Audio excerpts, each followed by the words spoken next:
Balagbagan, kwela at katatawanan mula sa Second Sight 15. Yan ang pag-uusapan natin mga tol, pero bago yun, kung interesado ka sa ganitong klaseng usapan, partikular sa rap battle ay iniimbitahan kita na mag-follow at subscribe sa ating Facebook page at YouTube channel. Para sa ating unang bitaw, nang ikinuwento ni Slakwan kung gaano nga ba kasulido si Krega sa ahon. Ahon mahirap. Ang sabi ko ni boss, si Krega daw ang underrated silent assassin ng liga. Putang ina. Asa si boss? Si boss? Boss, makakwento ko lang ha. Nung kasagsagan ng PSP, may commercial yon sa umpisa ng video. Oo boss, commercial yon ng isang malaking partido. Nakita ko siya. Di ako pa pwede magkamali, nakadamit pa ng pamphlet top.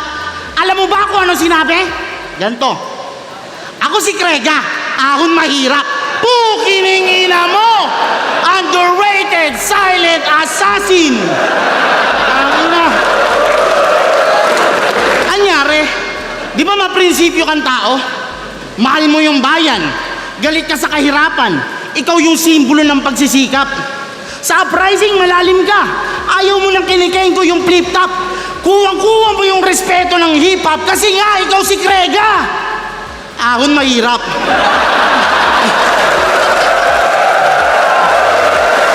Sunod, ito isa to sa pinaka-solid at lap trip ng magpamalas ng rap skills si Fiona at Julia.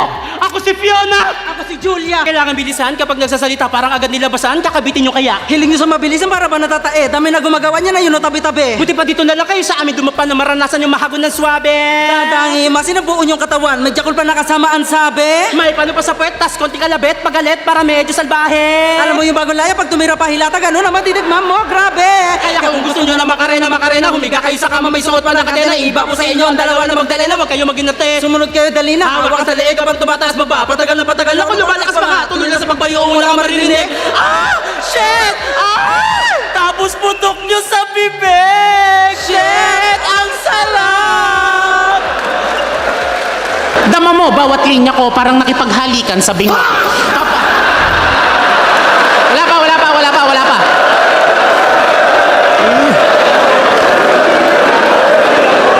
Dama mo, bawat linya ko parang nakipaghalikan sa bingot. Paparanas ko sa'yo ay mas pangit pa sa babaeng kalandian ni Mot. Chicha ka lang.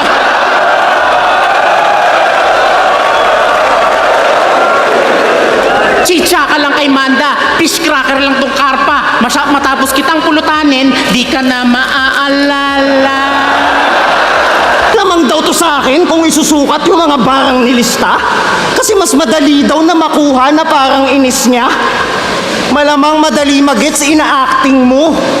Ganto siya, parang airport. Madami signal bago makalanding. Ganto si Dr. Strange kung nakabatak siya ng 1 week para makuha ang yung konteksto. Tsak may action siya palagi. Matanong ko lang Surhenyo, wakis ka ba dati? Syempre, kasama rin dito ang pagbabalik ng nag-iisang sak maestro. At gaya ng inaasahan, nagpaulan ulit ito ng mga solidong bara.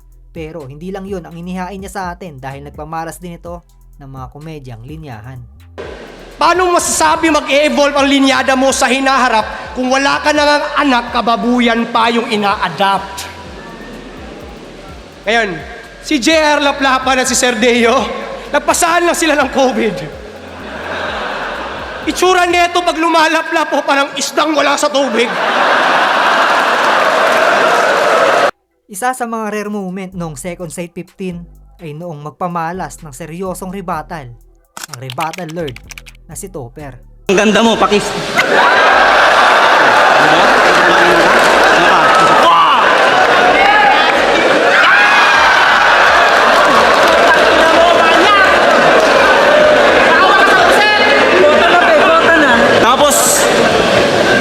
Mga sinabi nito, hindi tunay bro. Sugal, pagharap mo sa amin, sinugal mo rin yung buhay mo.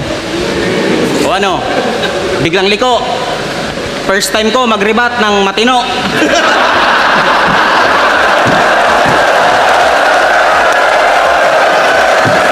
Yung salagubang, ginawa niyang salag ko. Bang! Check.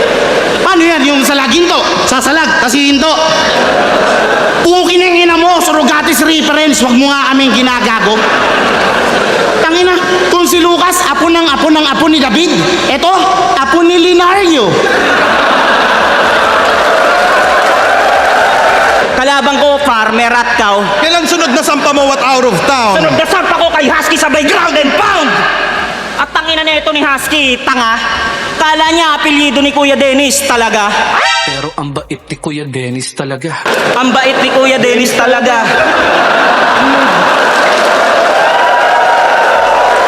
Dito naman ay pinaalala ni Sorhenyo ang mahimbing na nakaraan ni Saint Ice. Sabi niya, mananalamin ka sa aking rounds, kaya patay ka sa bagwa na to. Bagwa. Tama naman. Bilog yung salamin doon sa gitna niya. Pero ang nakakatawa lang ng bongga doon, hindi niya winordplay yung buong bagwa kasi may naaalala siya sa mga octagon. Octagon, oh? Hindi mo malimutan yung nangyari? Tangina, lipas na yun. Tsaka kita doon sa laban, pare. Grabe ka, tigas mo doon. Pinanood ko yung laban niya sa octagon. Kala ko si Gago, interesting. Ayun, nung pumasok siya sa octagon, etong si Gago, interesting. Sunod sa ating listahan, noong inamin ni Manda Baliw na matagal na niyang sinusubaybayan itong si Harlem. At nag-iwan pa nga raw ito ng napakalupit na komento. Way back 2010, wala pang 3GS. Meron ng Harlem na nakakainis. Pinapanood na kita dati, aaminin ko ngayon.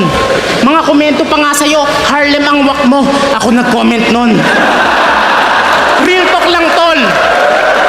Real talk lang, tol. Nakilala ka lang sa flip top bilang bulol. Umaas na pang leon, di mo nga kayang mag-roar.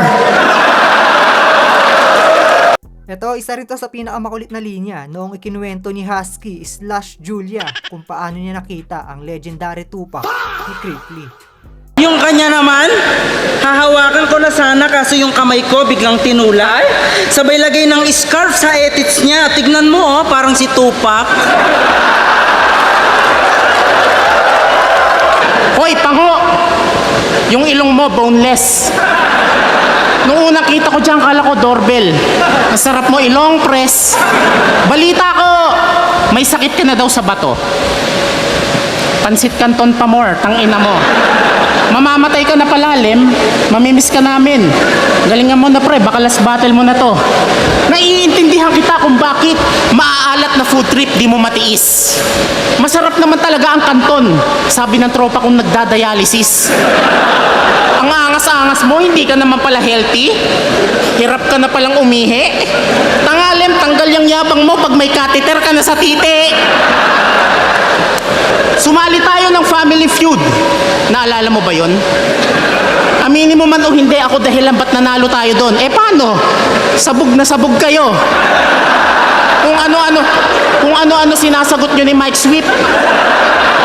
Niyaya nyo pa akong mag-chonky sa guest room. Wala kayong pinipiling lugar, mga adik. Tinanong ka ni Ding Dong. Sabi, kung ako yung lolo mo at nanghihingi ako ng tulong, paano to buksan? Ano kaya ito? Ang sagot mo, chichirya. Tangina naman. Kaya ka nagkakasakit, kakapiatos mo yan. Kapag usapang komedyang linya, syempre hindi pwedeng mawala dito si Jonas. Isa to sa pinaka-solid na komedyante ngayon sa liga. Ba't eto nilaban mo sa akin? Wala ka na bang ibang mahain? Eh kayang-kaya tong kawawain ng mga nagsasalitang pagkain. Hoy! Saging ako! Wag mo naman akong tsupain! Yung mga ganyang kahayupan, paano mo natitake? Lumalabas ka pa ng bahay, yung titi mo nakatape. Ipagduduldulan kung bakla ka kahit ikaw ay ma-inspire. Bading, yung butas ng tumbong mo pa-star. Aswang ka pa raw, sabi ni Cripply. Kaya pala, lupit man laway. Tang inang tik-tik to, ang dinidilaan yung burat ng tatay.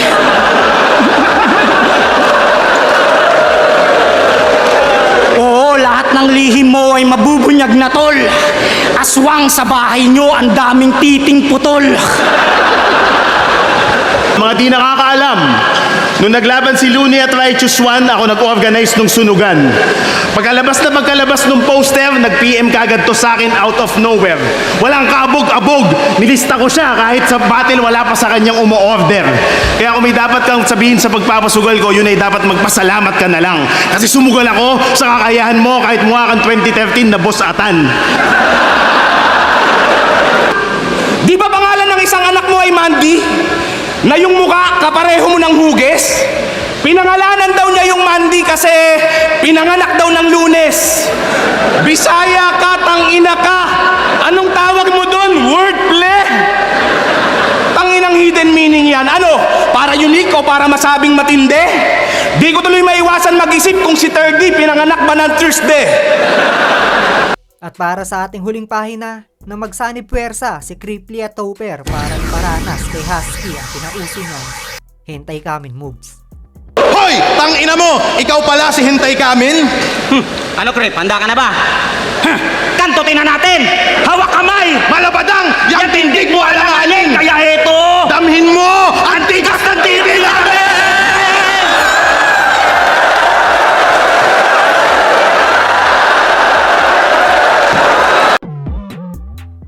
At yun, yan nga ang mga balagbagan at katatawanan mula sa Second Sight 15. Kayo mga tol, ano ang best moment para sa inyo? I-comment nyo na yan at pag-usapan natin yan.